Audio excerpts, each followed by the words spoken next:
રાજા હરણકશ શિકાર કરવા ગયો, વડલા પર પંખીડું બેઠું, રાનું નામ બોલતું હતું.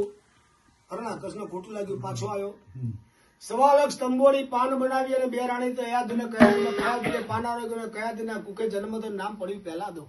એટલે પહેલા દાની વાણી આવી 5 વર્ષનો પહેલા દી નગર ચર્ચા નીકળ્યો અને ત્યારે અન કુંભારા કો બારાણે પાટા